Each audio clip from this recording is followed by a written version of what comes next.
ವೃಂದ ಸಂಘಗಳು ನಮ್ಮ IDPRದ ಏನು ಸಂಘಗಳದಲ್ಲ ಎಲ್ಲರೂ ಇವತ್ತು ಇಲ್ಲಿ ಬಂದಿದ್ದೀವಿ ಮನವಿ ಕೊಡೋಕ್ಕೆ. ಮನವಿ ಕೊಡ್ತೀವಿ. ಮನವಿಗೆ ಸ್ಪಂದನೆ ಸಿಗಲಿಲ್ಲ ಅಂತಂದರೆ ನಾವು ಇಡೀ ಜಿಲ್ಲಾದ್ಯಂತ ಮತ್ತು ಇದನ್ನು ರಾಜ್ಯಾದ್ಯಂತ ನಾವು ಇದನ್ನು ಮಾಡಿ ಪ್ರತಿಭಟನೆ ಮಾಡಿ ಹೋರಾಟ ಮಾಡುವಂಥದ್ದನ್ನು ನಾವು ಮಾಡ್ತೀವಿ. ಏನು ಸರ್ ಅಧಿಕಾರಿಗಳ ಮೇಲೆ ಒತ್ತಡ ಹಾಕ್ತಿದಾರಂತೆ, ಫೋರ್ಜರಿಯಾಗಿ ಸಹಿ ಮಾಡು ಇದೆಲ್ಲ ಏನು ಸರಿ ನಡೀತಿದೆ ಎಲ್ಲ ಕಡೆ? ಕೆಲವೊಂದು ಕಡೆ ಈ ಥರ ಆಗ್ತದೆ. ಈ ಒಂದು ವಿಷಯದಲ್ಲಿ ಹಂಗಾಗಿದೆ ಅಂತೇಳಿ ಅವರು ನಮ್ಮ ಸೆಕ್ರೆಟರಿ ಅವರು ಹೇಳಿದ್ದಾರೆ ನಮಗೆ.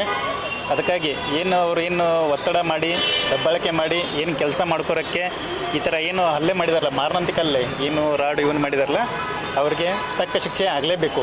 ಇಲ್ಲ ಅಂತಂದರೆ ನಾವು ಗ್ರಾಮ ಪಂಚಾಯತಿ ಏನುಗಳಿದಾವೆ ಎಲ್ಲ ಸಾರ್ವಜನಿಕರಿಗೆ ನಾವು ಗ್ರಾಮ ಮಟ್ಟದಲ್ಲಿ ಅತ್ಯುತ್ತಮ ಸೇವೆ ಮಾಡ್ಕೊತ ಬಂದಿದ್ದೀವಿ ಇಷ್ಟು ದಿನ ಎಲ್ಲ. ಈ ಥರ ಹಲ್ಲೆಗಳು ನಮ್ಮನ್ನು ಮಾನಸಿಕವಾಗಿ ಕುಗ್ಗುವಂತ ಮಾಡ್ತವೆ ಮತ್ತು ಕೆಲಸ ಮಾಡೋಕ್ಕೆ ಅಡ್ಡಿಪಡಿಸುವಂತ ಆಗುತ್ತೆ. ಅದಕ್ಕಾಗಿ ಎಲ್ಲರೂ ಈ ಒಂದು ವಿಷಯವನ್ನು ಖಂಡನೆ ಮಾಡಬೇಕು. ಖಂಡನೆ ಮಾಡಿ ಅವರಿಗೆ ಶಿಕ್ಷೆ ಒಳಪಡಿಸೋಕ್ಕೆ ಎಲ್ಲ ಸಾರ್ವಜನಿಕರು ಕೂಡ ಇದರಲ್ಲಿ ಭಾಗಿಯಾಗಬೇಕಂತ ನಾವು ಕೇಳ್ಕೊತೀವಿ. ನಮ್ಮ ಹೆಸರು ಆನಂದ್ ಹೊಳೆನವ್ರು ಅಂತೇಳಿ, ನಾವು PDO ಸಂಘದ ಜಿಲ್ಲಾ ಕ್ಷೇಮಾಭಿವೃದ್ಧಿ ಸಂಘದ ಅಧ್ಯಕ್ಷರು.